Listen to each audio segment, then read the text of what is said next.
The laughter started the moment Lorraine Whitmore walked into Morrison's John Deere dealership on a cold April morning in 1979. She was 31 years old, tall, lean from 3 years of working construction after her husband died, wore faded jeans and work boots that had seen better days. Her flannel shirt was clean but patched at the elbows. She'd done the patching herself, sitting at the kitchen table late at night while her 2 daughters slept upstairs. The land was hers now, free and clear. 190 acres of decent ground in central Illinois that had been in her family since 1923. Her uncle Theodore had died 3 weeks earlier, leaving everything to her.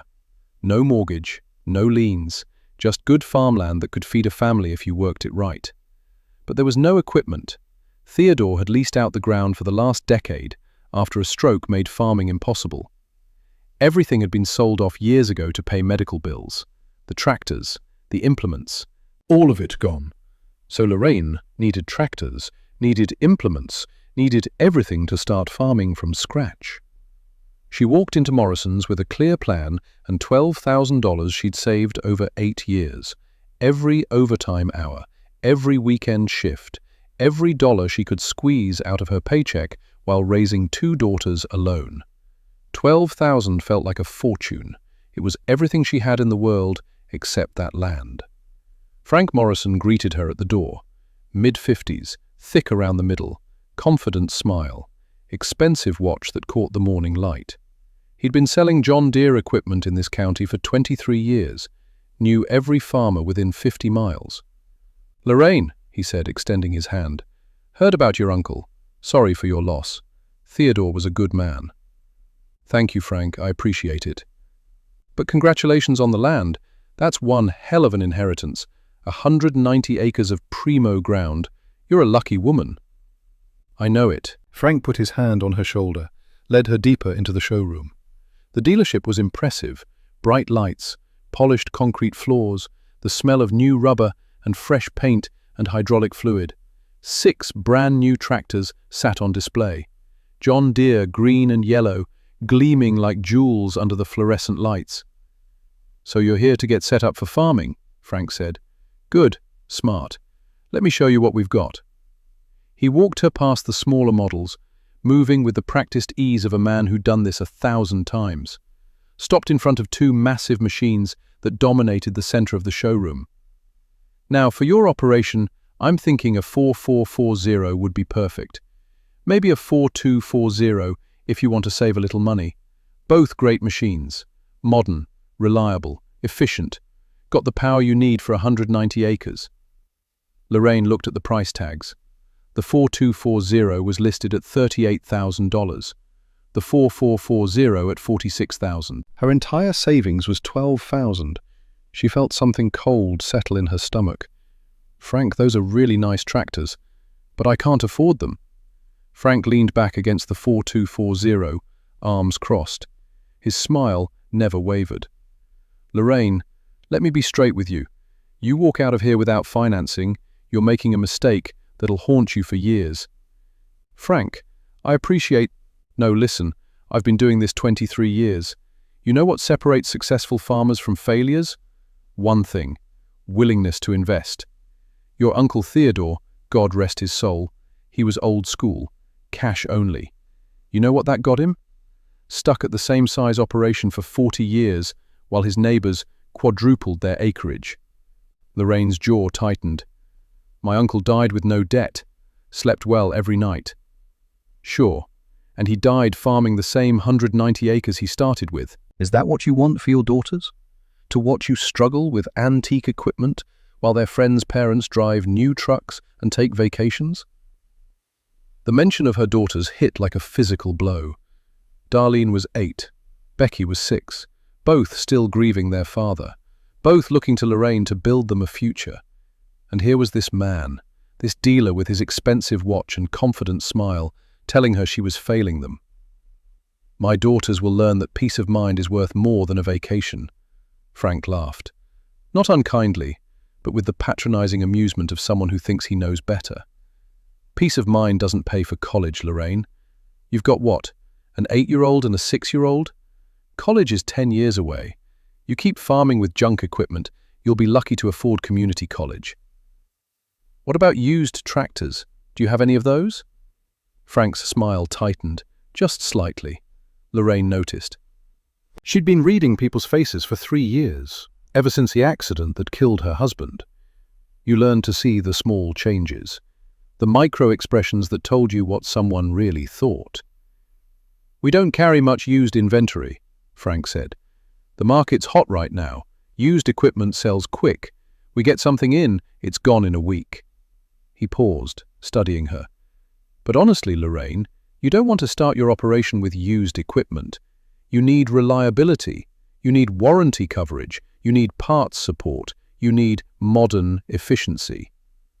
I need something I can afford without taking on debt I'm not sure I can service. Frank's expression changed.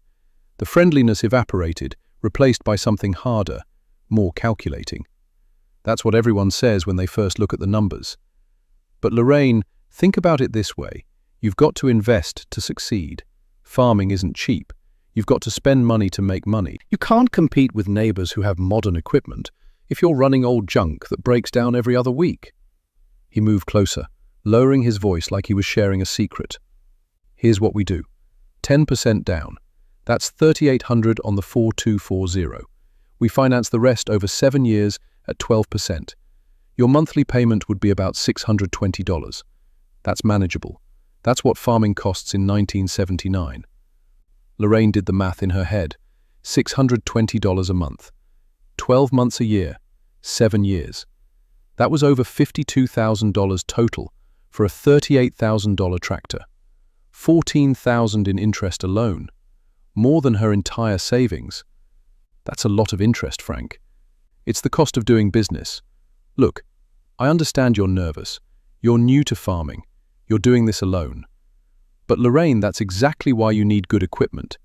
You can't afford downtime, can't afford repairs, can't afford to fall behind. And if you try to start with some old piece of junk from an auction, that's exactly what's going to happen. Let me think about it. Sure, take your time. But his tone said otherwise. Don't wait too long, though.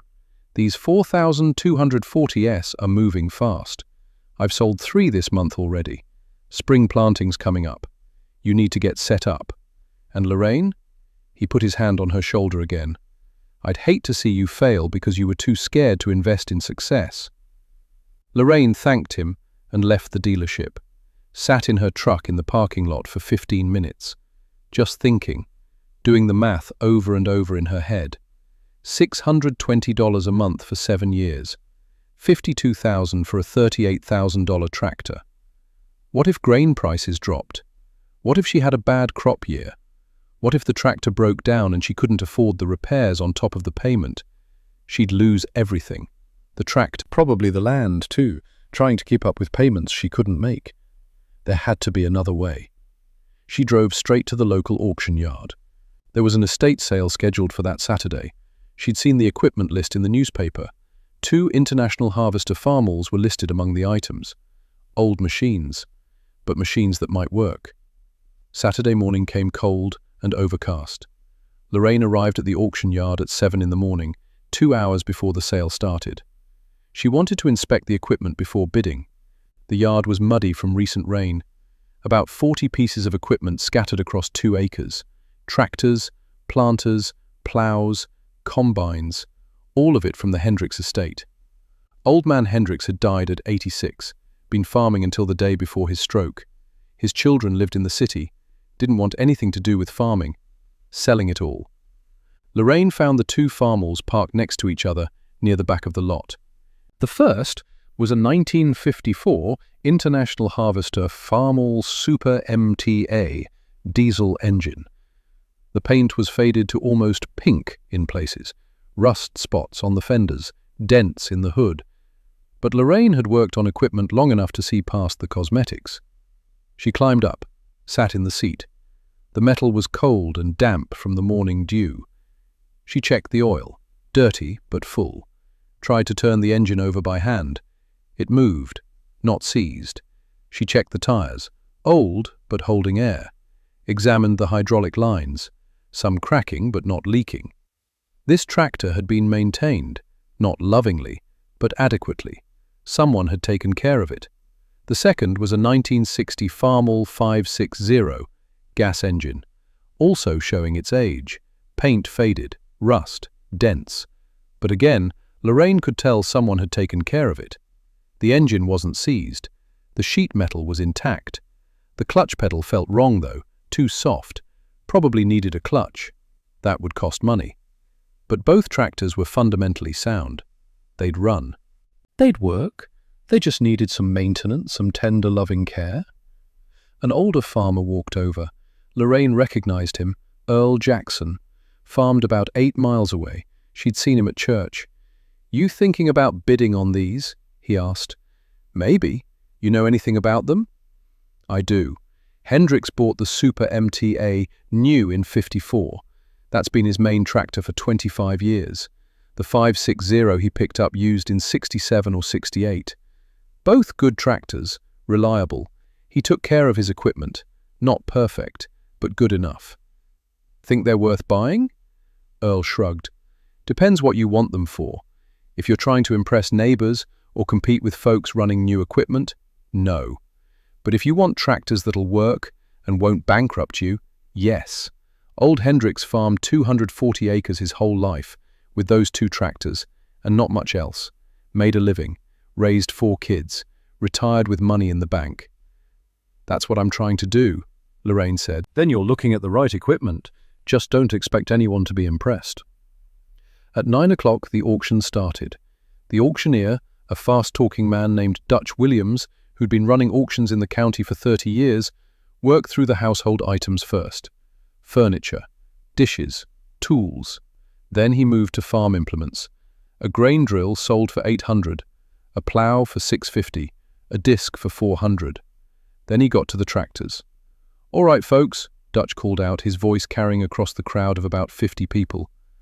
"Next up, we got a 1954 International Harvester Farmall Super MTA diesel. You all see it sitting over there. It runs, starts, needs some cosmetic work. But it's a good working tractor. Been on this farm for 25 years. Who will start me at 3,000? Silence. People looked at the tractor. Several shook their heads. Lorraine heard someone mutter, "That's ancient." "All right, 2,500? Nothing. 2,000? Still nothing. 1,500 to get us started? Lorraine raised her hand. Her heart was pounding. What if Frank Morrison was right? What if these were junk? 1,200, she called out. Someone in the crowd snickered. Then another. Lorraine felt her face get hot, but she kept her hand up. Dutch looked around. I got 1,200. Anyone give me 13? Silence. 1,200 going once. Nothing. Twice. Still nothing. Sold to the young lady in the flannel shirt for $1,200. A smattering of applause. Lorraine wasn't sure if it was congratulatory or mocking. Probably both. The 560 came up next. 1960 Farmall 560 gas engine, Dutch announced. Same deal, folks. It runs. Needs some work. Good tractor for someone who wants to put a little elbow grease into it. Who will start me at 2,000? Nothing. 1,500? Nothing. 1,000? Lorraine raised her hand again. This was it. This was her entire farming operation. 2 old tractors everyone was laughing at. 900, she said. This time the snicker was louder. Someone said, loud enough for people nearby to hear, "What's she going to do with that junk? Open a museum?" Another voice. "Poor woman, doesn't know what she's getting into." Dutch ignored it. 900. Anyone else? Nothing. Sold for 900 to the same young lady. Lorraine paid the total with a check she'd written that morning. $2,100. Added a $100 buyer's premium. $2,200 total. She had $9,800 left of her $12,000. As she was finishing the paperwork, a voice behind her said, "That's one hell of a gamble you just made." Lorraine turned. Frank Morrison stood there, arms crossed, expensive leather jacket over his dealership polo, smirking. "Frank, didn't know you came to auctions. Sometimes I check them out, see what the competition's selling, see what desperate farmers are buying." He looked at the 2 Farmalls sitting in the muddy lot. Lorraine could see the judgment in his eyes, the contempt. "Those are junk, Lorraine. They're 25 and 19 years old. You just wasted $2,200. You threw away good money on scrap metal with wheels." "They run. They work. That's all I need." "No, that's not all you need." Frank moved closer, lowered his voice so only she could hear. "You need reliability. You need efficiency. You need parts availability. Those old Farmalls parts are going to be expensive if you can even find them. Downtime is going to kill you. You'll spend more time fixing them than farming with them." "We'll see." "No, Lorraine, we won't see. We know. I've been in this business for 23 years. I've seen hundreds of young farmers try to start out cheap with old equipment, trying to save money." You know how many of them actually succeeded? He paused for effect, making sure she was listening. "Maybe 1 in 10. 1. The rest either upgraded to proper equipment within 3 years or quit farming altogether, because you can't compete in modern agriculture with museum pieces." "Then I guess I'll be that 1 in 10. Frank laughed. Actually laughed out loud. Several people turned to look. Lorraine felt her face burning, the humiliation of it, standing there in the muddy auction yard while this man, this dealer who made his living selling debt to farmers, laughed at her choices. In front of strangers, in front of Earl Jackson, in front of everyone. "Lorraine, I like your optimism. I really do, it's cute. But optimism doesn't harvest crops. Modern equipment does. When those old Farmalls break down, and they will, trust me they will, you come see me. I'll still make you a deal on a proper tractor. Might even give you a little trade-in credit for the scrap metal." He walked away, still chuckling, shaking his head, talking to another farmer, probably about her, probably about the foolish widow who'd just bought junk. Lorraine stood there in the muddy yard, looking at her 2 old Farmalls, wondering if everyone was right, wondering if she'd just made a terrible mistake, wondering if she was about to fail her daughters, fail her uncle's memory, fail everything. Then Earl Jackson walked over, put his hand on her shoulder. "Don't listen to him," Earl said quietly. "Those are good tractors. They'll work. And more importantly, they're yours. You own them. Nobody can take them away from you. What if they break down? Then you fix them. You've got hands. You've got a brain. You can figure it out." He smiled. "My father used to say something. He said the best tractor isn't the newest tractor. It's the one you own free and clear, because a paid-for tractor that breaks down is still better than a financed tractor that runs perfect." You can always fix mechanical problems, but you can't fix a payment you can't afford. Lorraine felt tears sting her eyes. "Thank you, Earl." "Don't thank me, just prove them all wrong." She borrowed Earl's trailer and hauled both tractors home, parked them in her uncle's old barn, stood there looking at them in the dim light. 25 and 19 years old, faded paint, rust spots, battle scars, but they were hers. Now, before we go any further, I need you to understand what Lorraine Whitmore was attempting in April of 1979. She wasn't just trying to farm with old equipment. She was trying to prove an entire philosophy that went against everything the agricultural industry was telling farmers to do. She was trying to prove that you could build a farming operation without debt, that you could succeed with paid-for equipment instead of financed equipment, that you could farm 190 acres without a $600 a month payment hanging over your head like an executioner's blade. She spent April and the first half of May working on both tractors. Her uncle's old barn became her shop. It wasn't much, dirt floor, leaky roof, no heat, but it had space and tools, and that was enough. The 1954 Super MTA needed work, but it wasn't major. Hydraulic seals were leaking. Lorraine ordered new ones from a salvage yard 2 counties over for $60. Spent 2 evenings replacing them, her hands black with grease, her back aching. Changed the oil and all the filters. Another $40. Found a crack in the fuel tank that was seeping. Welded it herself after draining the tank, borrowing a welder from Earl Jackson. The air filter was so clogged, it was a miracle the engine ran at all. New filter cost $35. Total cost for the Super MTA, about $280 in parts. Time invested, about 40 hours, spread over 2 weeks.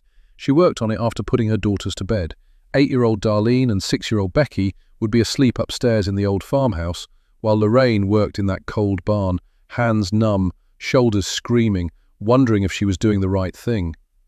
The 1960 560 needed more. The clutch was definitely bad, slipping under load.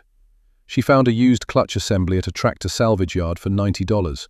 Drove out there on a Saturday morning, Darlene and Becky in the truck with her, made a day of it. The girls played in the salvage yard, climbing on old tractors, while Lorraine searched for parts. Brought the clutch home and spent an entire weekend installing it. Had to split the tractor, separate the engine from the transmission, which meant pulling it apart in the middle. Hardest mechanical job Lorraine had ever done. Her hands were blistered by the end of the first day. Her shoulders screamed. But she got it done. While she had the tractor apart, she fixed an oil leak from the rear main seal, replaced some worn steering components, fixed a hydraulic line that was cracked. Total cost for the 560, about $230 in parts. Time, about 50 hours over 2 weekends. By early June, both tractors were running strong. Lorraine's total equipment investment was $2,100 for the tractors, $510 in repairs, plus the $100 buyer's premium. $2,710 total. Compare that to the $38,000 4240 Frank Morrison had tried to sell her, or the $620 monthly payment, $5,200 a year, that would have come with it. She took stock of her situation. She had $9,700 left. Needed seed. That would cost about $1,800. Needed fertilizer. Another $1,000. Needed fuel. Maybe $500 for the season. That left $4,800 for living expenses and emergencies. It would be tight, but possible. She planted 80 acres of corn and 80 acres of soybeans. Borrowed a 4-row planter from Earl Jackson, paid him back by helping with his wheat harvest in July. 3 days of hard work running a grain cart. The Super MTA became her primary field tractor. It had more power, could pull bigger implements. The 560 handled lighter work, running the cultivator, hauling wagons, doing odd jobs around the farm. They were slow, no question about that. Modern tractors had twice the horsepower, could cover ground twice as fast. Her neighbors with 4440s could plant their fields in 3 days. Took Lorraine almost 2 weeks. But speed didn't matter if you couldn't make the payment. All summer, people would see Lorraine out in the fields on those old red tractors and shake their heads. At the co-op, she'd hear the comments. That Whitmore widow's going to learn the hard way. Those old Farmalls are going to break down mid-season and leave her stranded. She'll be shopping for real equipment by fall. Just watch. Lorraine kept working. Up before dawn, out in the fields until dark. The Super MTA ran hot in the summer sun. No cab, no air conditioning, just an umbrella Lorraine rigged up for shade. The 560 had a habit of vapor locking on really hot days. Lorraine learned to pour cool water on the fuel pump to get it going again. But they worked, every day, through June, July, August. The routine of farming, planting, cultivating, maintaining. They worked. Harvest came in early October. Lorraine hired a custom harvester to combine her corn and beans. Couldn't afford her own combine yet, and Earl Jackson's was tied up with his own harvest. The corn made 85 bushels per acre. Not spectacular, but decent for first-year ground that hadn't been farmed in a decade. Soybeans made 32 bushels per acre. Again, decent. Grain prices were okay in 1979. Not great, but okay. Corn was around $2.40 per bushel. Soybeans, around $6.50. Lorraine did the math. 80 acres corn times 85 bushels times $2.40. 16,320. 80 acres beans times 32 bushels times $6.50. 16,640. Total gross, 30,960. Expenses, seed, 1,800. Fertilizer, 1,000. Fuel, 600, less than estimated. Custom harvesting, 2,200. Miscellaneous, 400. Total expenses, 6,000. Net income from farming, 24,960. But Lorraine also had living expenses. She'd kept those minimal, lived in her uncle's old farmhouse, cooked her own meals, didn't go out much. Figured she spent about $12,000 for the year. Food, utilities, clothes for the girls, school supplies, the basics. That left about $13,000. She put $10,000 into savings, kept $3,000 as operating cash for the next year. She'd made it through year one. The farm hadn't made her rich, but she'd survived. More importantly, she'd proven the tractors could do the work. When Frank Morrison heard about Lorraine's harvest numbers at the co-op, small towns, everyone knows everyone's business, he was genuinely surprised. "Huh," he said to another dealer. "Maybe those old Farmalls had more life in them than I thought." But then he added, "Let's see if they make it through year two. First year's the easy one." 3 weeks later, Thanksgiving arrived. Lorraine's brother-in-law Garrett was married to Vivian Caldwell. Vivian was 35 years old, 4 years older than Lorraine. She'd grown up with money. Her father owned a car dealership in Chicago. She'd married Garrett expecting a certain lifestyle. And when Garrett's construction business started doing well in the late 70s, she got it. They just bought a new house, $85,000, borrowed 80% of it. $68,000 mortgage at 13%. Monthly payment around $900. It was a beautiful house, 4 bedrooms, 2.5 baths, attached garage, in the nicest subdivision in town. Vivian also drove a BMW, leased it, $450 a month, silver, leather interior. She loved that car more than anything except maybe her house. Thanksgiving 1979 was at Garrett and Vivian's new house. The whole family, Garrett's mother, Irene, his 2 sisters, Lorraine and her 2 daughters, Vivian's parents up from Chicago, about 15 people total. Vivian had been cooking for 3 days, turkey, ham, 3 kinds of potatoes, 4 kinds of pie. The dining room table was loaded with food. The house smelled like heaven.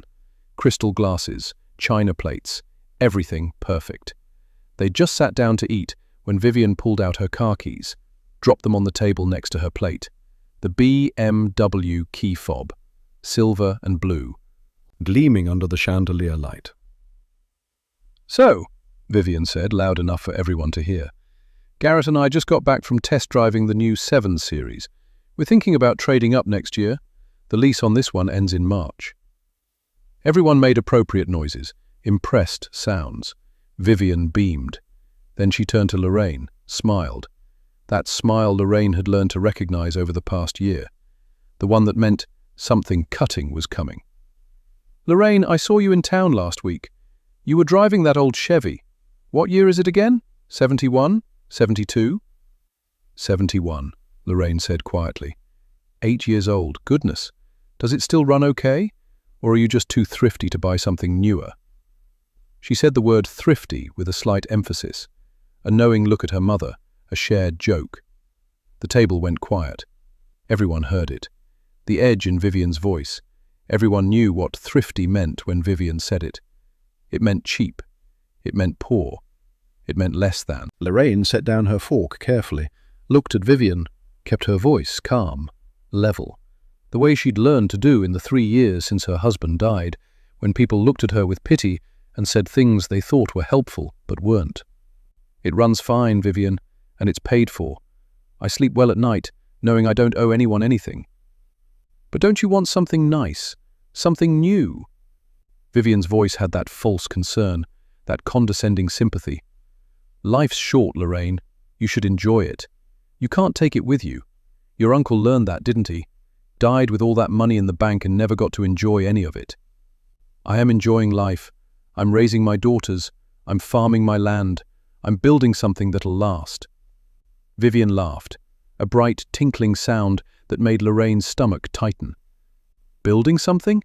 Honey, you bought 2 tractors that belong in a museum. Everyone's talking about it." Frank Morrison told Garrett you spent $2,200 on junk that'll break down before spring planting. He said you could have had a real tractor, a new one with financing, but you were too scared to take on debt like a normal farmer. The table was silent now. Garrett's mother looked uncomfortable. His sisters were staring at their plates. Vivian's parents were watching with interest, like this was dinner theatre. Lorraine's daughters, Darlene and Becky, sat frozen, not understanding exactly what was happening, but knowing their mother was being hurt. Lorraine stood up, carefully placed her napkin next to her plate. "Thank you for the meal, Vivian. It was lovely, but I think we need to go." "Oh, don't be so sensitive, I'm just teasing." But Vivian's smile said otherwise, said she'd landed the blow exactly where she intended. "No, you're not." Lorraine gathered her daughters, got their coats from the closet. Her hands were shaking. From anger or hurt or both, she wasn't sure. Darlene was crying. Becky was trying not to. They walked out into the cold November night, got in that 8-year-old Chevy, drove home in silence. When they got home, Lorraine sat in the truck in the driveway for 5 minutes. Just sat there, looking at the old farmhouse, looking at the barn where the 2 Farmalls were parked, wondering if Vivian was right, if Frank Morrison was right, if everyone was right. Maybe she was just fooling herself. Maybe you couldn't build something real without debt. Maybe the modern way was the only way. Maybe she was depriving her daughters of a normal childhood because she was too scared to borrow money like everyone else. Then Darlene's voice came from the passenger seat, small, uncertain. "Mama, why does Aunt Vivian hate us?" Lorraine's heart broke. She turned to her daughter, saw the confusion in those 9-year-old eyes, the hurt. "She doesn't hate us, baby." "Yes, she does. She said we're poor, in front of everyone." Lorraine got out of the truck, opened the passenger door, helped both daughters out, took them inside, made them hot chocolate, sat with them at the kitchen table, and tried to explain something she barely understood herself. "Darlene, Becky, listen to me. Aunt Vivian doesn't hate us. She's scared." "Scared of what?" Becky asked. "Scared that maybe she's wrong. You see, Aunt Vivian measures success by what she can show off. New cars, big house, fancy things. And when she sees us being happy without those things, it scares her. Because if we can be happy with old trucks and old tractors, then maybe all her new stuff isn't as important as she thinks it is." Darlene looked at her mother with solemn eyes. "Are we poor, Mama?" Lorraine thought about that. Thought about the 9,800 in the bank. Thought about the 2 old tractors that everyone laughed at. Thought about the house that needed paint and the truck that was 8 years old and the fact that her daughter's clothes came from garage sales and thrift stores. "No, baby, we're not poor. We're free. We don't owe anyone money. This house is ours. That land is ours. Those tractors are ours. Nobody can take them away. And that freedom, that peace of knowing we're okay no matter what happens, that's worth more than anything Aunt Vivian has." "But she has such nice things." "Does she? Or does the bank have nice things that she gets to borrow?" Lorraine pulled both daughters close. "Let me tell you something. Aunt Vivian lies awake at night, worrying about money. I know because I've talked to your Uncle Garrett. She worries about the house payment, the car payment, all the bills. She doesn't sleep well. But me? I fall asleep within 5 minutes every night. Because I don't owe anyone anything." That night, after putting both girls to bed, Lorraine sat in her darkened bedroom, curtains drawn, and let herself cry. Really cry. The kind of crying she hadn't allowed herself since her husband's funeral. Because what Vivian had done wasn't just mean. It was calculated. It was designed to hit her where it hurt most. Her children. Every mother's worst fear isn't being judged herself. It's watching her children be judged because of her choices, seeing them hurt, excluded, made to feel less than. She got up, walked to the mirror, looked at herself. 31 years old, already had grey hairs, lines around her eyes from squinting in the sun, hands rough and calloused from working on equipment. She didn't look like Vivian, would never look like Vivian. But you know what? She could sleep at night, could look at herself in the mirror without wondering how she was going to make a payment, could wake up every morning without a knot of anxiety in her stomach about debt. That had to be worth something. That had to be worth everything. She climbed into bed, and despite the tears, despite the humiliation, despite the doubt, she fell asleep within 5 minutes. Deep, dreamless. The sleep of someone who owed nothing to anyone. And that peaceful sleep, that deep, dreamless rest that comes from having zero debt, was going to be the most valuable thing she owned in the years to come. Because the good times were about to end, and when they did, that sleep would be the difference between survival and catastrophe. Lorraine didn't know it yet, but the decision she'd made, buying 2 tractors everyone said were worthless, would be the difference between keeping her farm and losing everything. But first, she had to survive the pressure, the judgment, the constant, grinding doubt that maybe everyone else was right and she was wrong. Year 2 was 1980, and 1980 was the year that would test everything she believed. Year 2 began on a January morning so cold the diesel in the Super MTA wouldn't start. Lorraine stood in the barn at 5:30 in the morning, breath fogging in the frigid air, pouring warm water over the fuel lines to get the tractor running. Her fingers were numb, her shoulders ached from working late the night before, fixing a hydraulic line that had cracked in the cold. But the tractor started, coughed, sputtered, then roared to life with that deep diesel rumble that Lorraine was beginning to love. 26 years old, and that engine still had heart. She needed to move snow, clear the driveway so Darlene and Becky could catch the school bus. The county plough wouldn't come down their road until afternoon if they came at all. So Lorraine rigged up a blade she'd bought at auction for $80, bolted it to the front of the Super MTA, and spent an hour clearing snow in the pre-dawn darkness. When she came back inside, her daughters were eating cereal at the kitchen table. Darlene looked up, worry in her 9-year-old eyes. "Mama, is the tractor going to break?" "Why would you ask that, baby?" "Because Aunt Vivian said it would, at Thanksgiving. She said you bought junk that would break before spring." Lorraine poured herself coffee, sat down at the table. Her body ached. She'd been awake since 4:30, had another full day of work ahead. But she chose her words carefully. "Those tractors are old, but they're not junk. They were built back when things were made to last. And yes, sometimes they need fixing, but that's okay, because they're ours. We own them. Nobody can take them away from us." "Is that why you don't buy a new one?" Becky asked, 7 years old now, and already understanding more than Lorraine wished she had to. "That's part of it, sweetheart. A new tractor costs a lot of money, more money than Mama has. If I borrowed money to buy one, I'd have to pay the bank every single month. And if something went wrong, if the crops didn't grow good or the prices dropped, I might not be able to pay them back. And then they could take the tractor, and maybe even our farm." "So we're playing it safe," Darlene said. "We're playing it smart."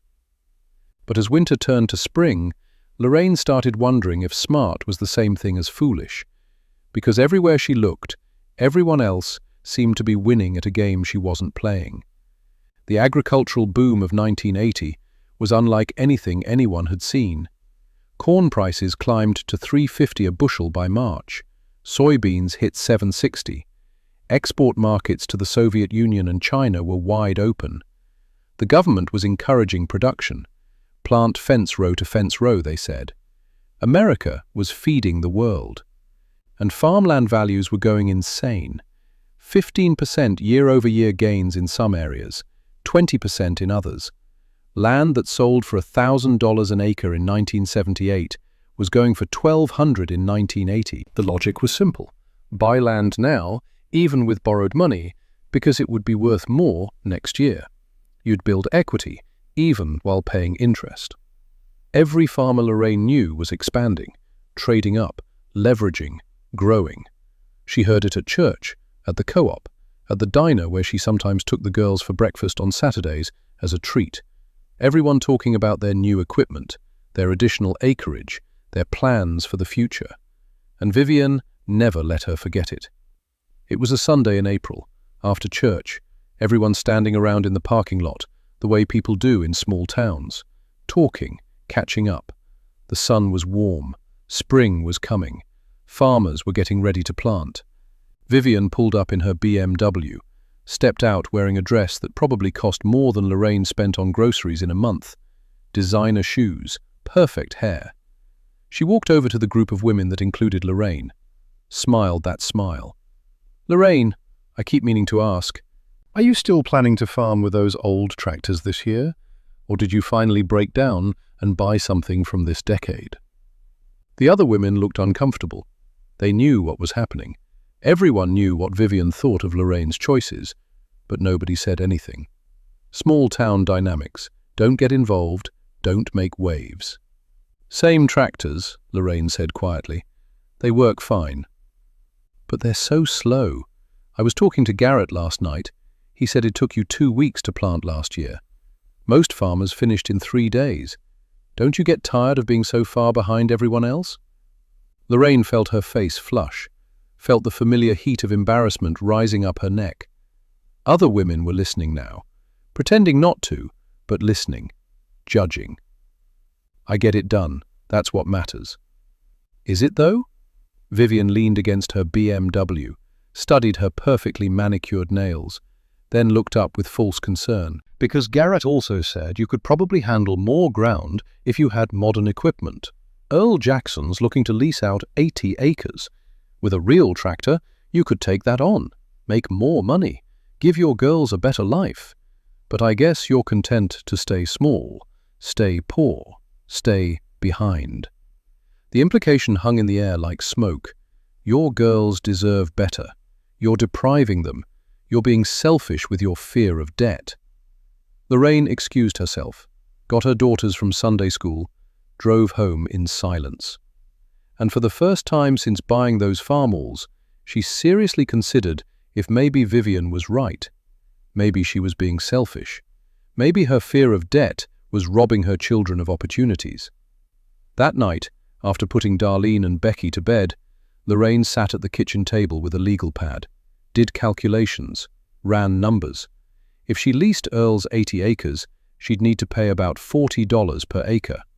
That was $3,200. If she financed a newer tractor, say that $4,240 Frank Morrison had tried to sell her, the payment would be around $550 a month, $6,600 a year. Total additional costs, $9,800. Against what? Maybe an extra 6,400 bushels of corn. At $350 a bushel, that was $22,400 gross. Minus expenses for seed, fertilizer, fuel, harvesting. Call it $12,000 in costs. Net income, maybe $10,000. But $10,000 wasn't guaranteed. It depended on weather, on prices, on 100 things that could go wrong. While the $9,800 in fixed costs was certain. She'd owe it whether the crop succeeded or not. She was still sitting there staring at the numbers when the phone rang. 9:30 at night. Who would call this late? It was Colette Brennan, her neighbor to the east, 42 years old, farmed 280 acres with her husband Raymond. They'd been neighbors for a year now. Friendly, helloed each other when needed, borrowed equipment back and forth. Colette's voice was strained, tight with something Lorraine couldn't quite identify. Fear? Regret? Lorraine, I hope it's not too late to call. Not at all. What's wrong?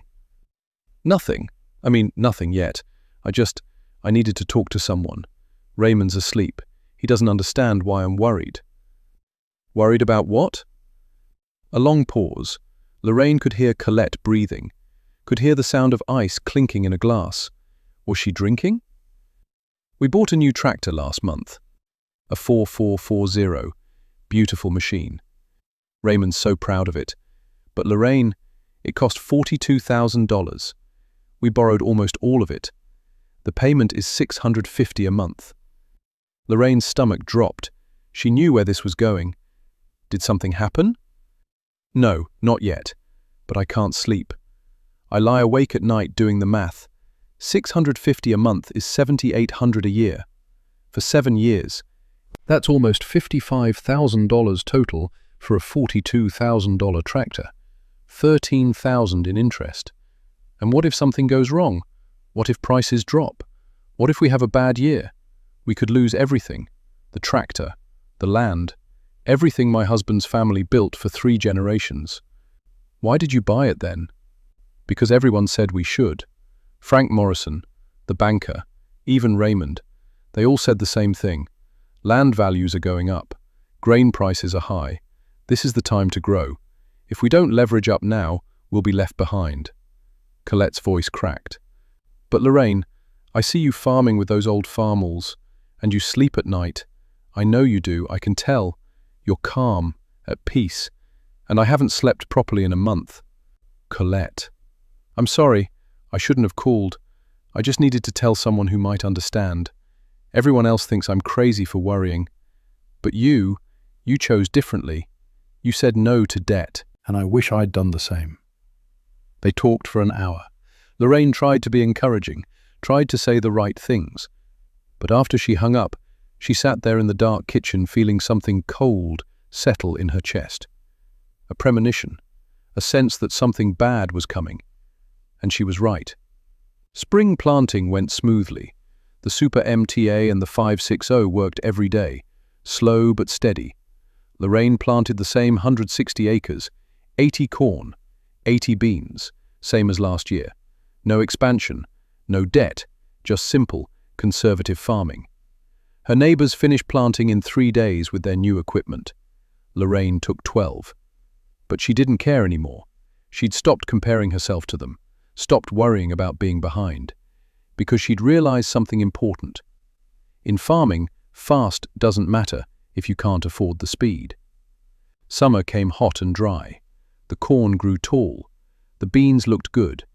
Lorraine spent her days cultivating, maintaining, fixing small things that broke. The 560's radiator developed a leak. She patched it herself with a welding iron and some sealant. $30 in materials, 3 hours of work. A dealership would have charged $500 and 3 days of downtime.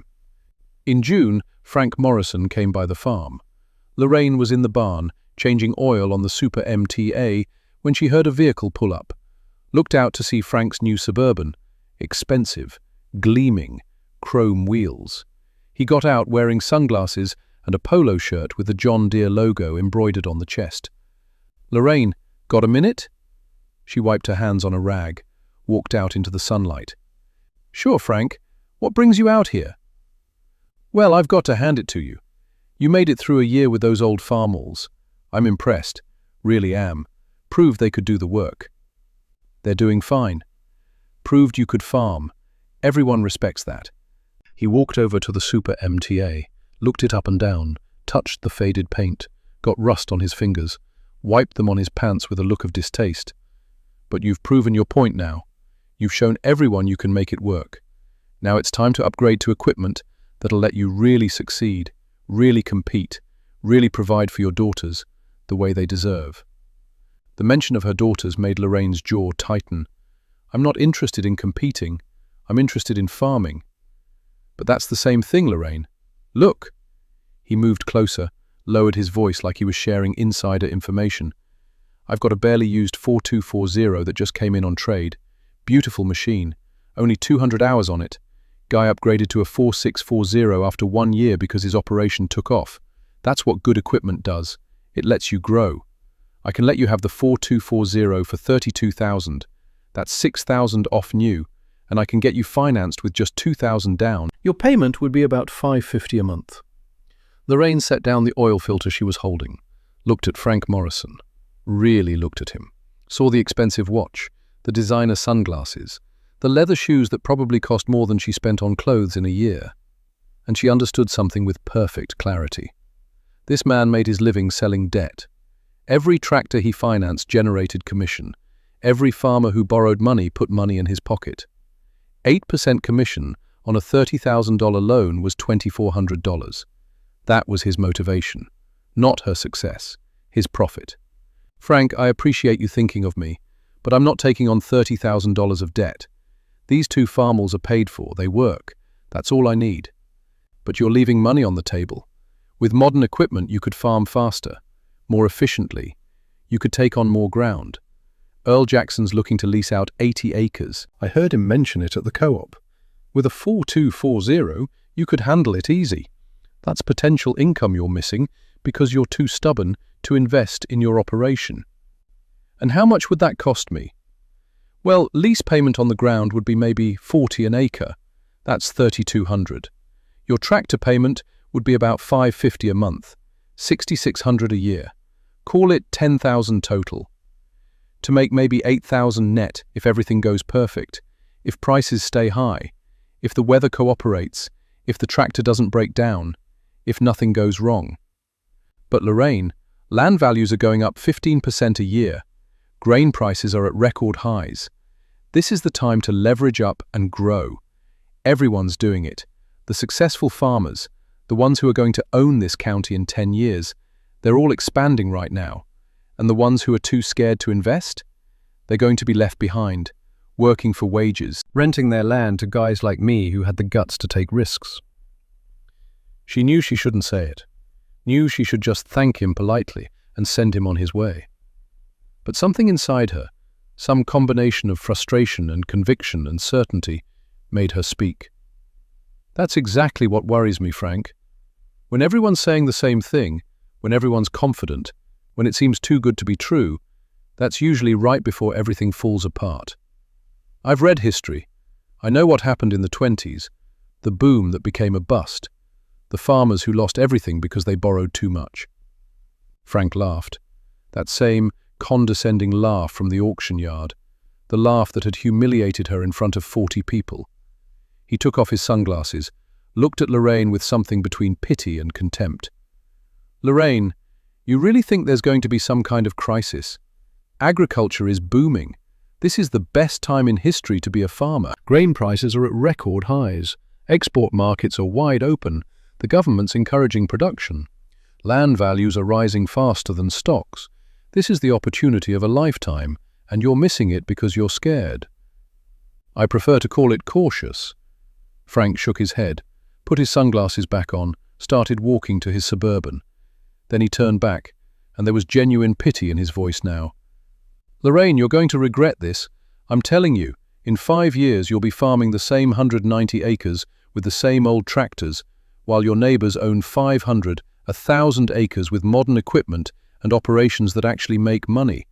And you'll realize you missed the opportunity of a lifetime because you were too scared to take a calculated risk. You'll watch your daughters grow up poor while their cousins have everything. And you'll know it was your fault, your choice, your fear. Maybe in 5 years, I'll still be farming while they're working in town, because they couldn't make their payments when things got tough. Frank got in his Suburban. The engine started with that smooth, quiet purr of expensive machinery. He rolled down the window. When you change your mind, and you will, come see me. I'll still make you a deal, but the longer you wait, the further behind you'll fall.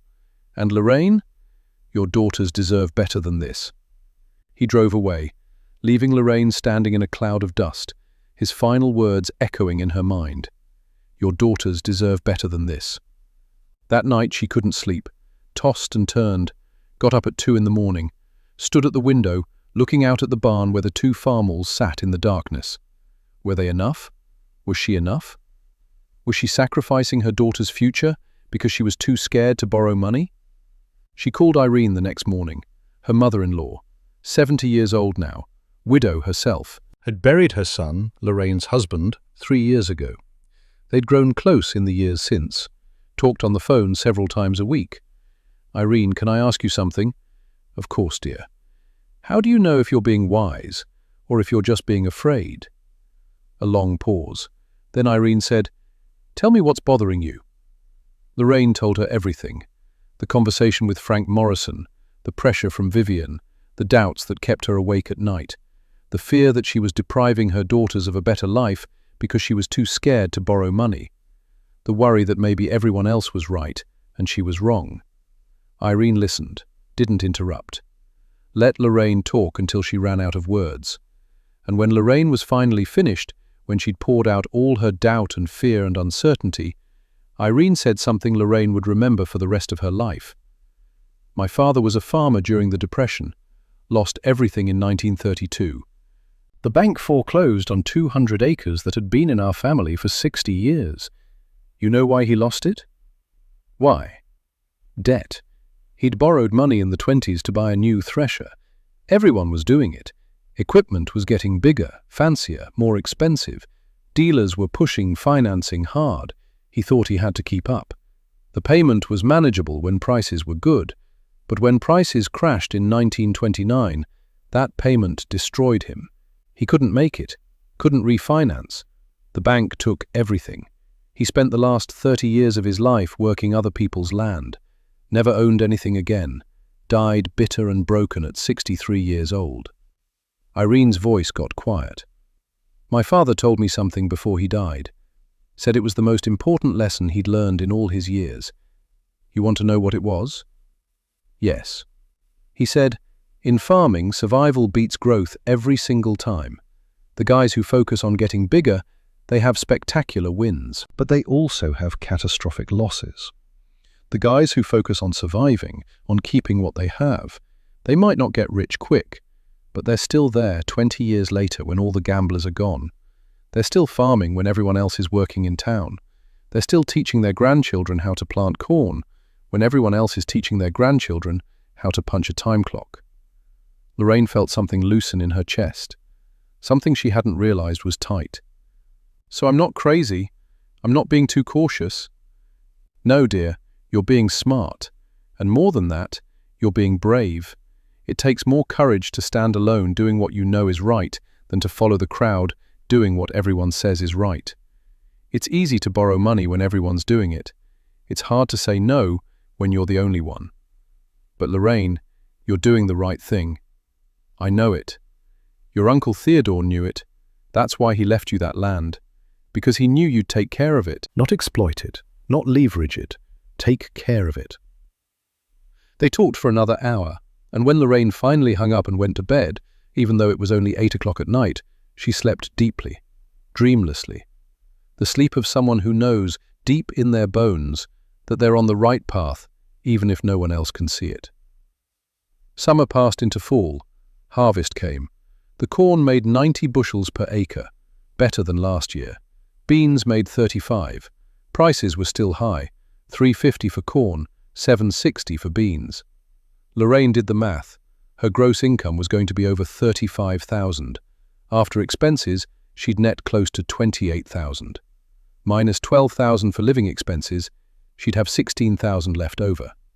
She put $12,000 into savings, kept $4,000 as operating capital. Her total savings now stood at $22,000. No debt, positive cash flow, 2 tractors that ran perfectly. Meanwhile, her neighbors were taking on more debt. Colette and Raymond Brennan bought an additional 40 acres in October. Borrowed $32,000 to make the down payment. Their total debt was now over $70,000. At 13% interest, that was over $9,000 a year just in interest payments. Before paying down any principal, Vivian and Garrett upgraded to a bigger house, sold their $85,000 house for $90,000, $5,000 profit, bought a new place for $165,000, put the $5,000 toward the down payment, and borrowed $150,000 at 14%. Their new house payment was $1,800 a month, $21,600 a year. Vivian also traded in the BMW, got a new Mercedes. Lease payment went from $450 to $650 a month, another $2,400 a year.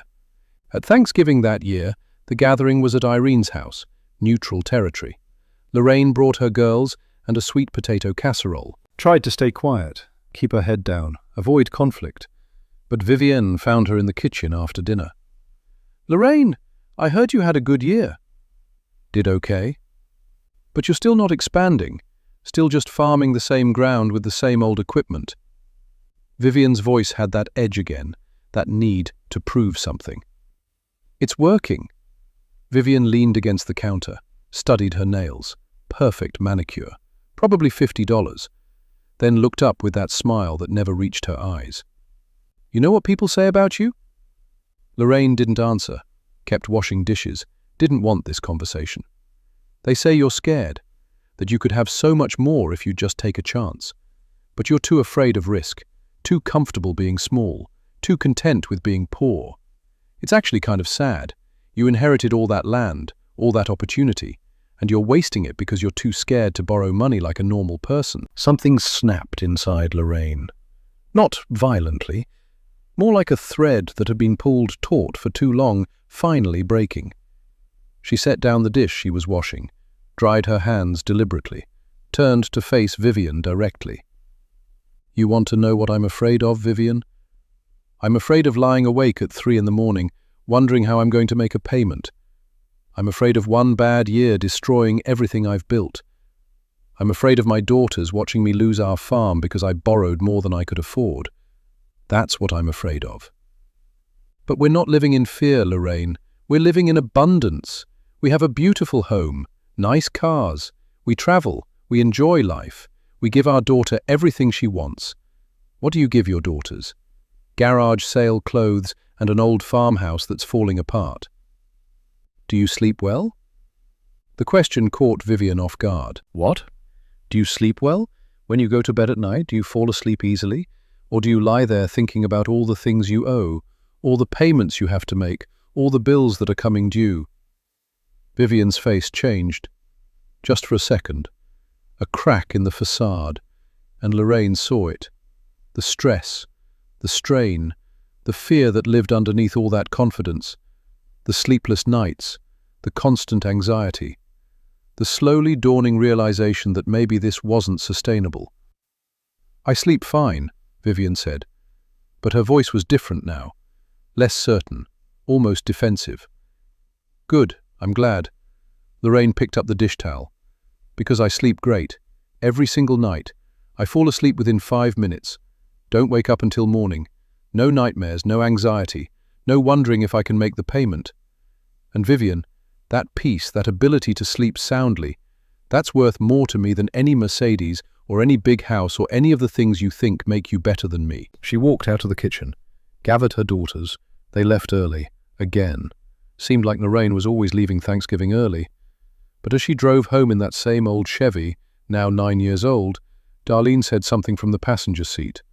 Mama, I'm glad we have our old tractors. Lorraine glanced over, surprised. Why's that, baby? Because you're happy. Aunt Vivian has all that nice stuff, but she doesn't seem happy. Not really. I see her face when she thinks no one's looking. She looks worried, scared. But you, Mama, you smile when you're working on the farm, even when it's hard, even when you're tired and dirty. You smile because you love what you're doing, and you're not scared all the time like she is. Lorraine reached over and squeezed her daughter's hand, felt tears sting her eyes, because Darlene was right. Despite everything, despite the judgment and the pressure and the doubt, Lorraine was happy, content, at peace. She had less than Vivian in material terms, but she had so much more in terms that actually mattered. And that peace was about to become the most valuable asset she owned, because 1981 was coming, and 1981 was going to change everything.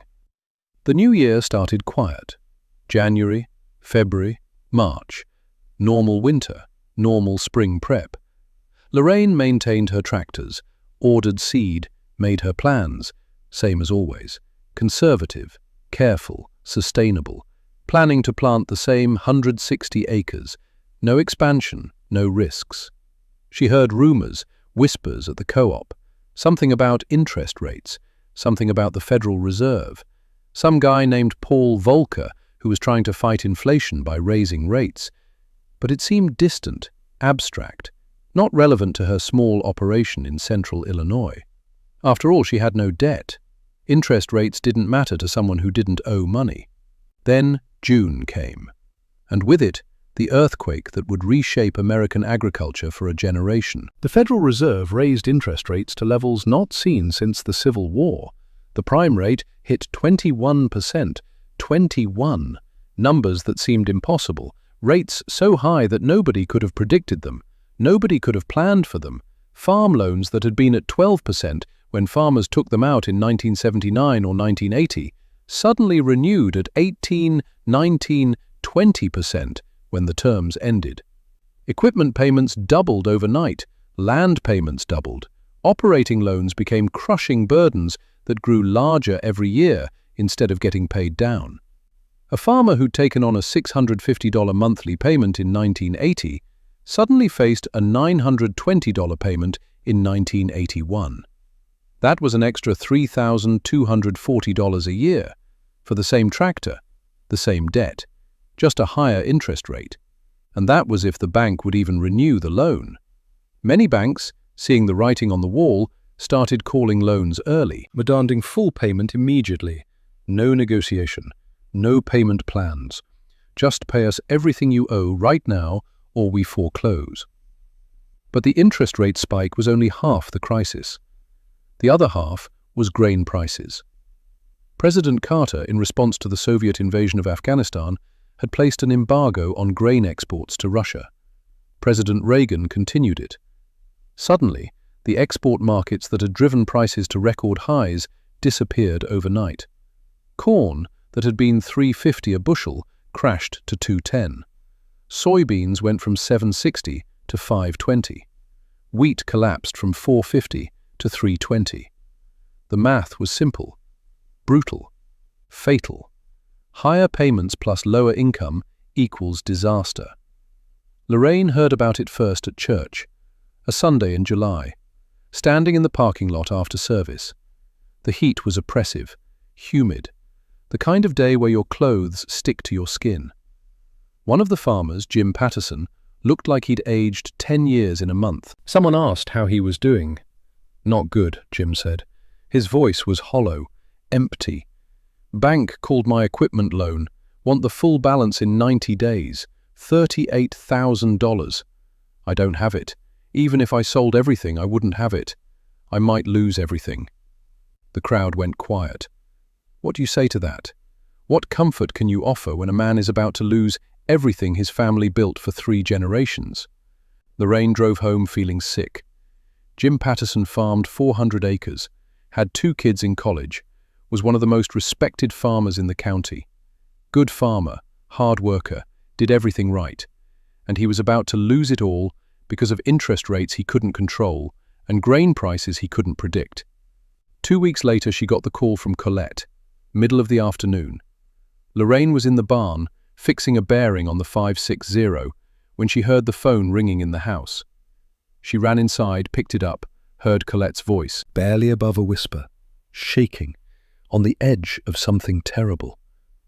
"Lorraine, can you come over, please?"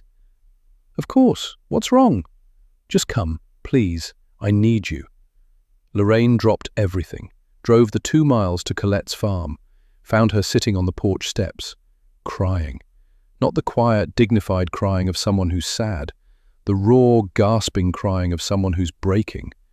Raymond was in the field working, didn't know his wife was falling apart, didn't know everything they'd built was crumbling. Lorraine sat down next to her, put her arm around her shoulders, didn't say anything, just sat there. Sometimes that's all you can do. Finally, Colette spoke.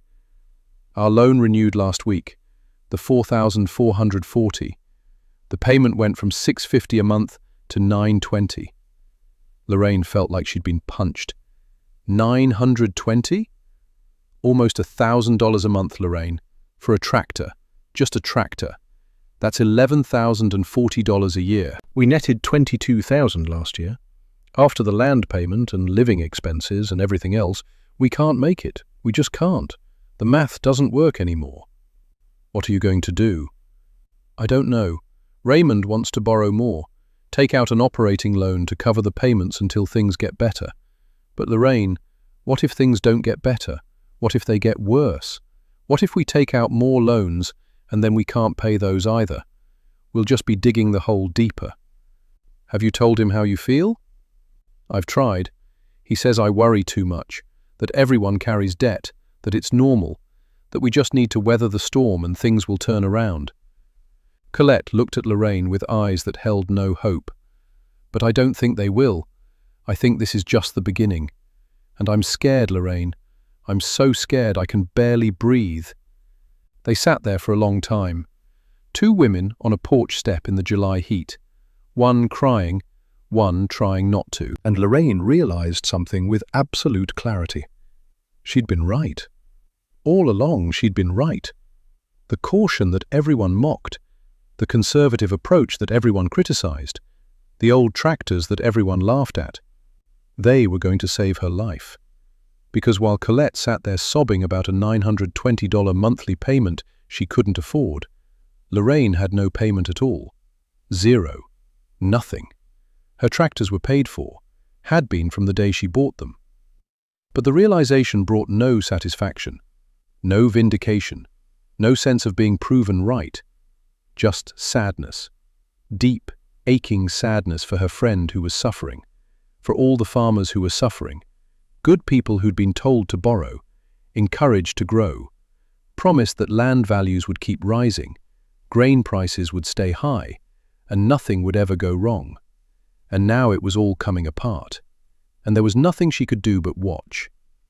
Lorraine stayed with Colette for 3 hours, held her while she cried, made her tea, talked about everything and nothing, and when she finally drove home, she went straight to the barn, found the Super MTA sitting there in the dim light, 27 years old, paint faded, body scarred, but paid for. She put her hand on the hood, felt the metal, still warm from that morning's work, and she whispered something she'd never said out loud before. Thank you. Thank you for saving my life. Because that old tractor, that piece of equipment everyone had mocked, had just become the difference between survival and destruction. The crisis was just beginning. The interest rates would stay high for years. The grain prices would stay low. And over the next 6 years, half the farms in her county would disappear, foreclosed, auctioned, destroyed by debt they couldn't service when times got hard. But Lorraine Whitmore, with her 2 old Farmalls and 0 debt, was going to weather it all. While all around her, farms that had been in families for generations were about to vanish like morning fog in the summer sun. What Lorraine didn't know, what nobody knew in June of 1981, was that they were witnessing the beginning of the worst agricultural crisis since the Great Depression. The 1980s farm crisis would destroy over 300,000 farms, would drive thousands of farmers to bankruptcy, divorce, even suicide, would reshape American agriculture forever.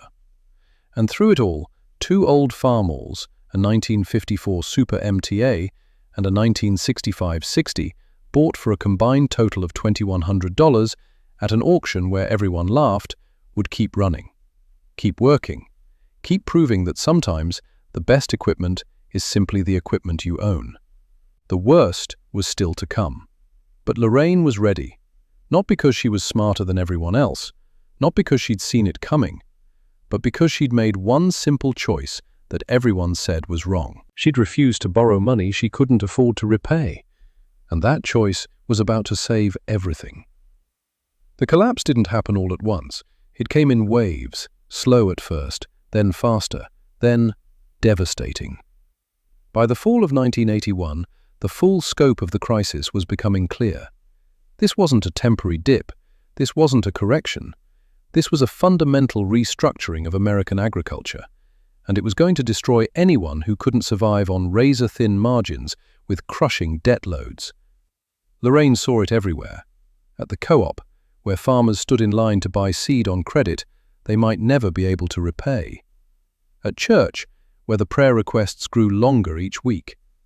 At the diner, where conversations that used to be about weather and baseball scores now revolved around foreclosures and bankruptcy. The stress was visible on every face. Men who'd farmed their whole lives looked haunted. Wives who'd raised families on these farms looked terrified. Children sensed something was wrong but couldn't understand what. Jim Patterson was the first in their immediate area to go under. He made it to the spring of 1982 before the bank foreclosed. Took his land, his equipment, everything. The farm that had been in his family since his grandfather homesteaded it in 1919. 63 years, 3 generations, gone in an afternoon auction. Jim and his family moved to town. He got a job at the grain elevator, $22,000 a year, less than half what he'd made farming. Worked there until he retired at 65, never owned land again, never spoke about farming again. It was too painful. Tom Miller was next, then Bob Anderson, then the Hendricks brothers, both of them losing their farms within 6 months of each other. One by one, farms that had survived the Depression, survived droughts, survived every challenge agriculture had thrown at them for decades, disappeared. Sold at auction for pennies on the dollar, banks recovering what they could. Farmers left with nothing but debt they'd never be able to repay. Through it all, Lorraine kept farming. The Super MTA kept running. The 560 kept working. 28 and 22 years old now. Old, slow, obsolete by modern standards, but paid for. Her costs were minimal, no equipment payments. The land was hers, free and clear, no mortgage. Just seed, fertilizer, fuel, living expenses. Maybe $15,000 a year total to operate. In the bad years, and there were several in the mid-80s, Lorraine made less money. A lot less. Her net income dropped as low as $8,000 in 1984, when a drought cut her yields in half. But $8,000 with no payments was survivable. $8,000 with payments would have meant foreclosure. She never missed buying seed for the next year, never missed paying property taxes, never worried about the bank calling her loans, because she didn't have any loans to call. But watching her neighbors suffer was agony. These weren't strangers. These were people she'd known for years, had sat next to in church, had helped with harvests, had borrowed equipment from, had shared meals with. And now they were losing everything. Colette held on longer than most. She and Raymond refinanced in 1982, adding 3 months of missed payments to the principal. Took out an operating loan in 1983 for $20,000 at 18% just to plant the crop. Colette got a job in town in 1984, working nights at the hospital as a nurse.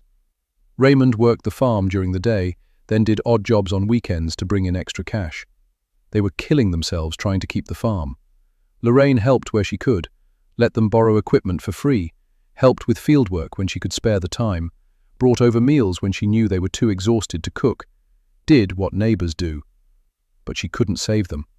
Nobody could. The call came on a Tuesday morning in May of 1985. Lorraine was having coffee, reading the newspaper, when the phone rang. She picked it up, heard Colette's voice. Flat. Dead. All the emotion burned out of it by 6 years of stress and fear and slowly losing everything. Lorraine, the bank called all the loans, everything, the equipment, the land, the operating loans. They want full payment in 90 days. Lorraine's coffee cup stopped halfway to her mouth. How much? $89,000. A pause. The sound of Colette breathing, or trying to. We don't have it. Even if we sold everything we own, we wouldn't have it. We're going to lose it all. Oh, Colette. The foreclosure sale is set for July 20th, a Saturday. They're selling everything.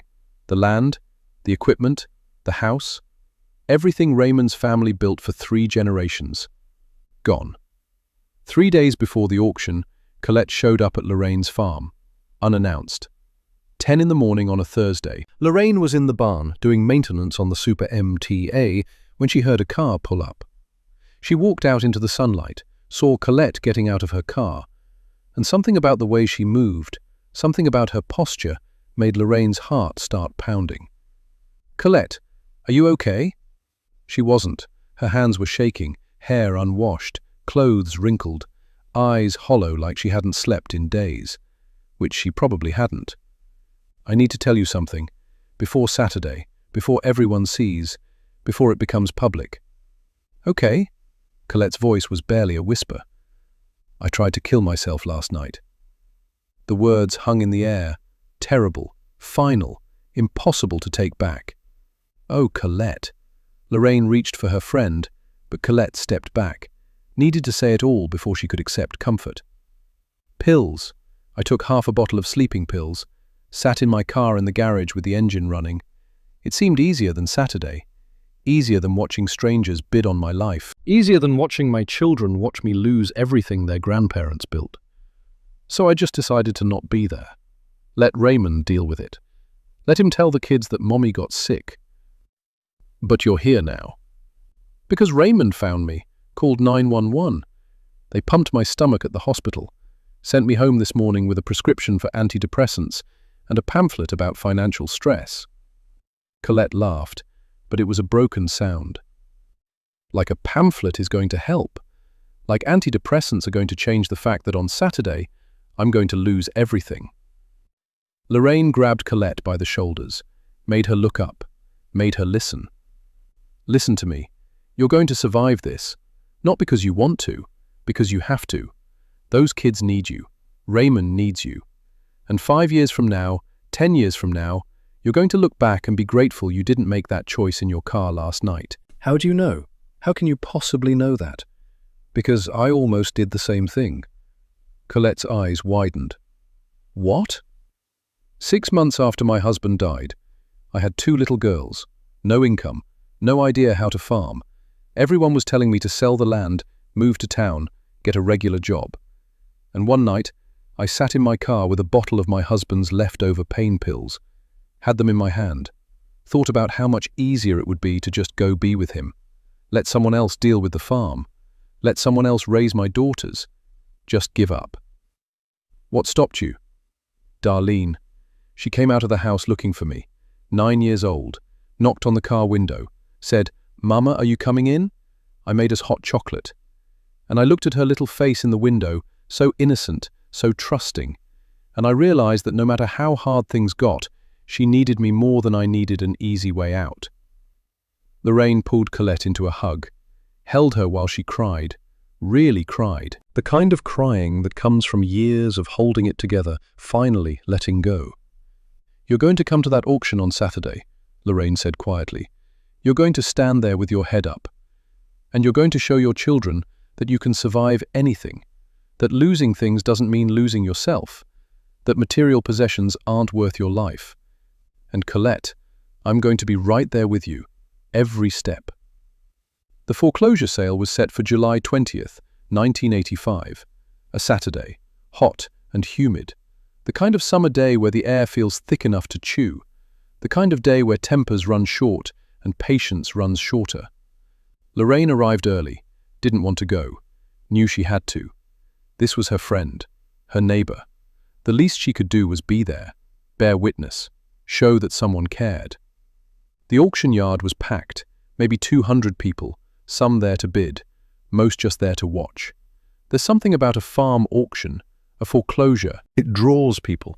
Some come out of sympathy, some out of curiosity, and some, God help them, come because watching someone else's misfortune makes them feel better about their own struggles. Colette stood off to the side with Raymond. Both looked 20 years older than they should. Colette had lost weight. Her face was gaunt, hollow, cheekbones too sharp. Raymond's hands shook. He kept them in his pocket so people wouldn't see. Their 3 children stood with them, teenagers now, old enough to understand what was happening, young enough to be devastated by it. The auctioneer was Dutch Williams, same man who'd auctioned the Farmalls to Lorraine 6 years earlier. He worked through the household items first, furniture that had been in Colette's family for 3 generations, dishes that her grandmother had brought from Poland, tools that Raymond's father had used, things that should have been passed down to children and grandchildren, sold to strangers for nothing. Lorraine watched Colette's face crumble with each item sold, watched her turn away, shoulders shaking, watched Raymond try to hold himself together and fail. Then the equipment, the 4440 that had caused all this trouble, the tractor that Colette and Raymond had bought in 1980 for $42,000. Beautiful machine, only 5 years old, well-maintained, gleaming green and yellow, still almost new. Dutch started the bidding at $25,000. Nobody moved. $20,000. Nothing. $18,000. Finally, someone bid $15,000. After a brief flurry of bids, the tractor sold for $18,000.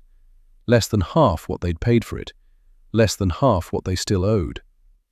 Lorraine watched Colette's face as the gavel came down, watched something break inside her friend, something that might never be fixed. The land came up last. 280 acres. Good ground, well-drained, had been in Raymond's family since his grandfather homesteaded it in 1919. 66 years, 3 generations. The land where Raymond had learned to farm from his father, where he'd taught his own children to drive a tractor, where he'd planned to teach his grandchildren someday. It sold for $180,000. They'd owed $220,000. After the bank took their cut, after the auction fees and back taxes and penalties and everything else, Colette and Raymond were left with nothing, worse than nothing. They still owed $42,000 on assets they no longer owned. After the auction, Lorraine found them loading their personal items into a borrowed truck. Everything they owned now fit in the back of a pickup. She walked over, didn't know what to say. What can you say to people who've just lost everything? Raymond saw her first. His eyes were red. He'd been crying.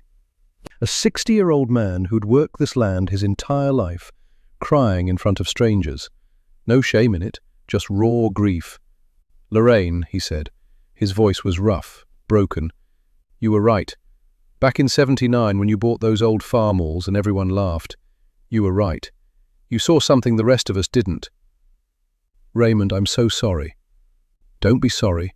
You tried to warn us. I remember we were at the co-op, spring of '80. You said something about how when everyone's confident, that's when you get nervous.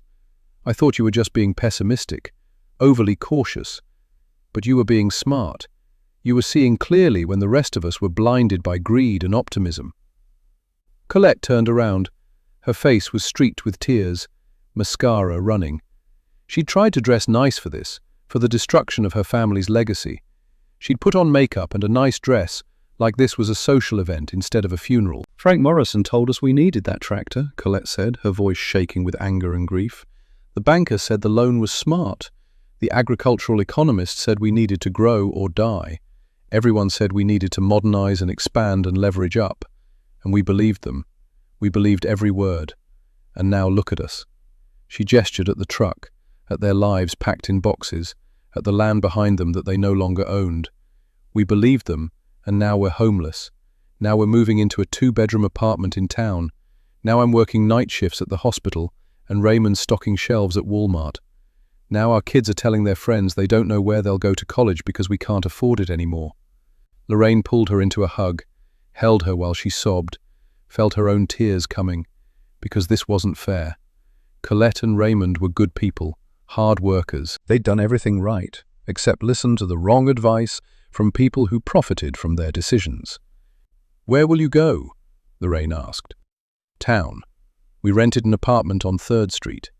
2 bedrooms, $600 a month. Don't know how we'll fit 5 people in there, but it's what we can afford." Raymond's voice was hollow, empty. "I start at Walmart next Monday, $15 an hour. Colette's going back to nursing full-time, 40 hours a week instead of part-time.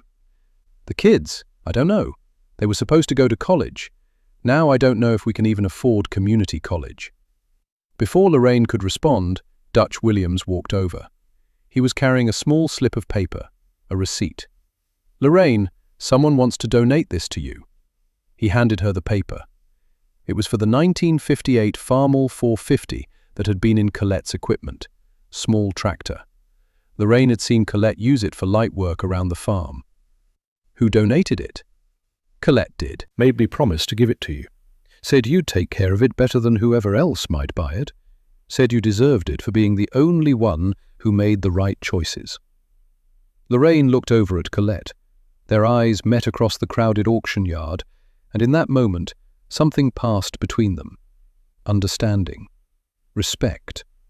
A recognition that they'd walked different paths and arrived at different destinations. But there was no judgment, no superiority, just deep, aching sadness for what might have been. Lorraine bought the 450 for $1,800, loaded it on a trailer Earl Jackson lent her, took it home, parked it in the barn next to the Super MTA and the 560. 3 old Farmalls now. Combined age of 82 years. Combined purchase price, less than $4,000. And every time Lorraine looked at that 450, for the next 40 years, she thought of Colette. Remembered what happened when good people followed bad advice. Remembered the cost of debt when times got hard. But Colette and Raymond weren't the only ones. Over the next 2 years, 1985 to 1987, 6 of the 8 farms within 5 miles of Lorraine's place went under. Tom Miller, Bob Anderson, the Hendricks brothers, both of them, Jim Patterson's cousin, Mike Sullivan, all gone, all foreclosed, all destroyed by debt they couldn't service when the agricultural boom became an agricultural bust. The county that had once had 80 working farms now had 35, more than half gone in 6 years. Families that had farmed for generations suddenly working in town. Children who'd planned to inherit farms inheriting nothing. A way of life disappearing like smoke. And then, in November of 1986, Frank Morrison's dealership closed. Lorraine heard about it at the co-op. Someone mentioned it casually, like it was just another piece of news. Frank Morrison's John Deere dealership had gone out of business. After 23 years, the doors were locked. The inventory was being liquidated. The building was for sale. He couldn't sell new equipment when nobody could afford payments. Couldn't make money on used equipment that had lost half its value and still wasn't selling. Couldn't survive when his entire business model depended on farmers taking on debt, and half the farmers in the county were bankrupt. Lorraine drove by one afternoon in December, looked at the empty lot, the building with a "for sale" sign, the showroom that used to gleam with new tractors now dark and empty. She thought about the day she'd walked in there, desperate and hopeful, and Frank had tried to sell her a $38,000 tractor she couldn't afford. If she'd listened to him, she'd be gone now too, foreclosed, bankrupt, working in town somewhere, trying to rebuild a life from the ashes. But she hadn't listened.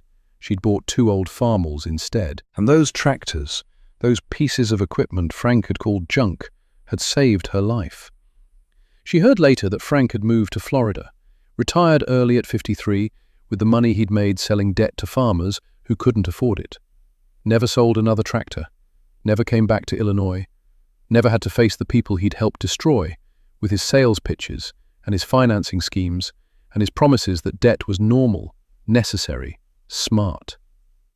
Through the worst of the crisis, 1982 through 1987, Lorraine kept farming. Her income was lower than the boom years, some years painfully low. In 1984, drought cut her yields in half. She netted only $8,000. In 1986, grain prices hit bottom. She netted $11,000, barely above poverty level. But she survived. More than survived.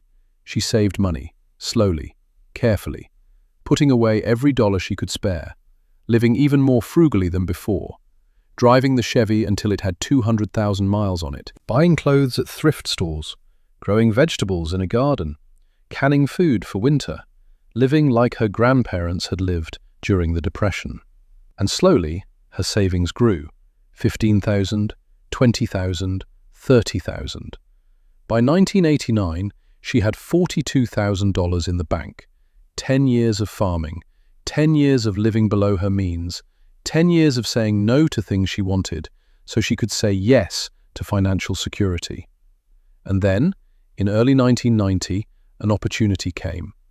The Morrison farm, adjacent to her eastern property line, came up for sale. The Morrisons had lost it in 1985, one of the foreclosures. The bank had held onto it for 5 years, renting it out year by year to cover taxes and maintenance. Now, they wanted to sell. Were tired of managing it, wanted it off their books. 80 acres, good ground, well drained, would fit perfectly with Lorraine's operation. Bordered her land on the east, would give her 270 acres total. Enough to be a real operation. Enough to pass on to her daughters if they wanted it. The asking price was $68,000. That was $850 per acre. Fair price for 1990. Land values had crashed during the crisis, but were starting to stabilize. Lorraine had $42,000 in savings. She could put that down as a down payment and finance the remaining $26,000. Rates were reasonable now, post-crisis rates, around 8%. The payment would be maybe $300 a month. She could handle that. She thought about it for 3 days, did the math 100 different ways, talked to her daughters, now 21 and 19, talked to Irene, prayed about it, lost sleep over it, because this would be the first debt she'd taken on since buying those Farmalls 11 years ago. But then she thought about the 1980s, about Colette and Raymond, about all the farmers who'd lost everything because they'd borrowed money they couldn't afford to repay when things went wrong. And she made a different decision. She waited, kept farming, kept saving, and 60 days later, the real estate agent called her back. "Lorraine, I've got a situation. The buyers who were interested backed out, couldn't get financing approved. The bank really wants this property sold. They're hemorrhaging money on property taxes and maintenance. They take $60,000 cash if someone could close quick, 30 days or less." Lorraine thought about it, called Irene that night.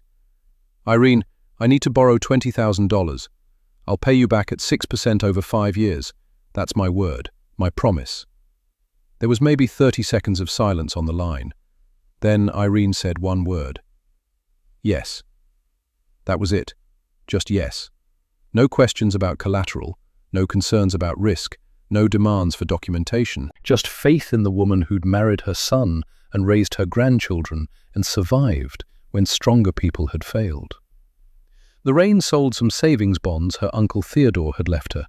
That gave her $18,000. Combined with the $42,000 she'd saved, plus the $20,000 from Irene, she had $80,000. She offered the bank $60,000 cash, closing in 30 days. They accepted immediately.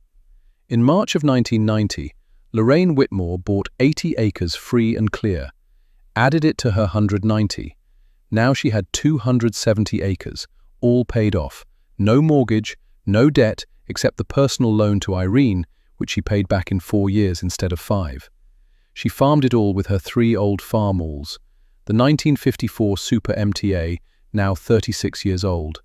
The 1965-60, now 30 years old. The 1958 450 from Colette's auction, now 32 years old. Combined age of 98 years. Combined purchase price, including repairs over the years, under $5,000. They kept working, kept rumming, kept proving that paid for beats payment required. In 1995, another opportunity came, 120 acres north of her property. The owner, an elderly widow named Mrs. Henderson, wanted to retire, move to town to be near her daughter. She'd been leasing the land out since her husband died. Now, she just wanted to sell and simplify her life. Stop worrying about tenants and maintenance and property taxes. Asking price was $110,000, about $917 per acre. A little high, but good ground. And it would give Lorraine 390 acres total, a substantial operation, something she could be proud of, something she could pass on. Lorraine had been farming for 16 years now, had saved another $35,000 since the last purchase. But $110,000 was more than she'd ever spent on anything, more than she'd ever contemplated spending. She thought about it for a week, did the math 100 different ways, finally decided she'd take out a loan, but she'd structure it carefully, very carefully. She'd learned from watching her neighbors lose everything. She took out a loan for $75,000, put down $35,000, 15-year note at 8%. Payment was $717 a month. High, uncomfortable, but manageable even in bad years, and critically, she could pay it off early without penalty. She bought the 120 acres in March of 1995. Then she farmed harder than she'd ever farmed, kept her personal expenses even lower than usual, lived like a monk, put every extra dollar toward that loan. She paid it off in 8 years, by 2003, 12 years ahead of schedule, wrote the final check on a Tuesday afternoon in July, stood in the bank lobby with that paid-off mortgage in her hand and cried, because it was done. She owned 390 acres free and clear. No debt, no payments, just land that was hers. By 2004, at age 56, Lorraine Whitmore owned 390 acres worth about $400,000 at 2004 land values. All of it farmed over 25 years with equipment she'd bought used and paid for in cash. Her total equipment investment over a quarter century? About $18,000, including all repairs and maintenance. Compare that to farmers who'd financed one new tractor in 1980 for $42,000 and were still making payments on second and third generation replacement equipment 24 years later.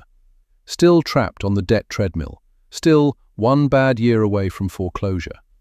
The 1954 Super MTA was now 50 years old and still her primary tractor.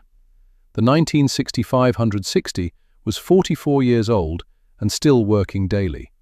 She'd added a few more tractors over the years, always used, always paid for. But those 2 originals were still the backbone of her operation. Still the machines she trusted most. Darlene had graduated from college in 1991. No student loans. Lorraine had paid her tuition from savings. 4 years at the University of Illinois. $48,000 total, paid in full. Becky graduated in 1993. also debt-free, another 48,000. Both daughters had watched their mother build something real through patience and discipline and refusing to quit. Both had learned that the best things in life come to those who can wait and work and refuse to follow the crowd. And then, in 2009, 30 years after she'd bought those 2 Farmalls at auction, Lorraine got a phone call from a number she didn't recognize. She was 61 years old now, still farming, though she'd started to slow down, thinking about retirement, maybe leasing the ground to a young farmer in a few years, living off the rental income and the savings she'd accumulated over 3 decades. The phone rang on a Tuesday afternoon in May. She almost didn't answer, but something made her pick it up. "Hello, is this Lorraine Whitmore?" "Yes, this is Lorraine." "Lorraine, this is Frank Morrison. You probably don't remember me, but I remember you." Silence. Lorraine's mind raced back 30 years. The dealership, the auction, the public humiliation, the crisis years when Frank's customers had lost everything while he'd retired to Florida with his commission checks. "I remember, Frank. You owned the John Deere dealership, laughed at me when I bought 2 old Farmalls in 1979. A long pause on the line. Then, "So you do remember? I was hoping you'd forgotten that part." Hard to forget someone laughing at you in front of a crowd. "Yeah." His voice was different now, older, tired, smaller somehow. "That's actually why I'm calling. Lorraine, I owe you an apology, a big one. I treated you terribly. I mocked you. I pushed debt on young farmers who couldn't afford it. I built a business model that destroyed families, and I was wrong about everything." Lorraine sat down at her kitchen table. This was not what she'd expected. "Okay. When you bought those 2 old Farmalls in 1979, I laughed, called them junk, told you you'd fail, told you you needed a new 4240 to succeed, told you that debt was normal and necessary and smart. You remember all that?" "I remember. I was wrong, completely wrong. Those tractors weren't junk, and you didn't fail. You succeeded. You're still farming, still have your farm, built it up to almost 400 acres, I heard. Meanwhile, most of the guys I sold new equipment to, they lost everything, and my dealership went out of business because I built it on a model that destroyed my customers." Frank's voice cracked. "Lorraine, I've been thinking about it a lot. About the farmers who lost everything. About Colette Brennan and Raymond. About Jim Patterson and Tom Miller and Bob Anderson and all the others. Good men, good families, who trusted me, who believed me when I told them they needed debt to succeed. And most of them lost their farms because they listened to me." "Why are you calling now?" Lorraine asked quietly. "After 30 years?" "Because I'm dying. Cancer. Pancreatic. The doctors give me maybe 6 months. And before I go, I wanted to make some amends. Say some things I should have said a long time ago." He took a shaky breath. Lorraine could hear the weakness in it, the illness. "Lorraine, can I tell you something? Something I've never told anyone." "Yes." "The day you bought those Farmalls, I knew they'd work. I'd seen farmers use Farmalls like that for decades. Reliable machines, good tractors. But I laughed at you anyway. Tried to humiliate you into buying something you couldn't afford. Because that's what I did. That was my job. Manufacture insecurity and sell the cure. Make people feel like they weren't good enough, weren't successful enough, unless they bought new equipment. Equipment they had to finance. Equipment that generated commission for me. Jesus, Frank. I know. And Lorraine, the worst part? I didn't just do it to you. I did it to everyone. Jim Patterson. He didn't want that second tractor. Said he couldn't afford it. But I convinced him. Told him he'd get left behind. Told him everyone was doing it. Sold him $40,000 of equipment on financing he couldn't afford.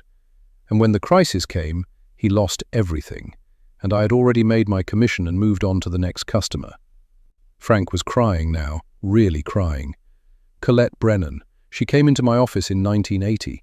Said she was worried about the payment on that 4440. Said she couldn't sleep. Asked if they should return it. And I laughed at her. Told her she was worrying about nothing. Told her everyone carries debt. Told her to relax and enjoy the new tractor. I sold her the rope and then acted surprised when she used it to hang herself. Frank, no, let me finish. Please. I've got 6 months to live and 30 years of sins to atone for. I killed them, Lorraine. Not with a gun, but with a sales pitch and a financing contract. I killed Jim Patterson and Colette's dreams and the Hendricks brothers and dozens of others. And I did it for commission checks, for 8% on every loan, for money. But you were just doing your job. That's what I told myself for 23 years. But Lorraine, when you're the one standing there with the financing paperwork, when you're the one making the pitch, when you're the one saying, everyone's doing it, and you need this to succeed, you're not just doing your job. You're responsible. You're complicit. And I am. I'm responsible for a lot of destroyed families. Lorraine didn't know what to say. Part of her was angry, wanted to yell at this man who'd contributed to so much suffering. But another part, a bigger part, felt only pity. Because Frank Morrison had to live with what he'd done, had to see those faces every time he closed his eyes. And now he was dying, trying to make peace with a past he couldn't change. Frank, why are you really calling? Because I want to ask you something, a favor, the last thing I'll ever ask anyone. What? Tell your story. Really tell it. Write it down. Make a video. Put it on the internet. I don't care. But tell people what you did and why it worked. Because there are young farmers starting out right now who are being told the same things I told you. That they need new equipment. That debt is normal. That they have to grow or die. And most of them are going to believe it. Most of them are going to fail. But maybe, just maybe, if they hear your story, a few of them will make different choices. Will buy the old equipment. Will say no to debt. Will survive. Frank, please. This is the last thing I'll ever ask anyone. Let my legacy be that I destroyed a lot of families, but at least I tried to warn the next generation through you. Please. Lorraine thought about it. About 30 years of choices. About 2 old tractors that saved her life. About the farmers who hadn't made it. About the ones who might not make it in the future. I'll do it. I promise. Thank you. He sounded relieved, grateful. Lorraine, can I tell you one more?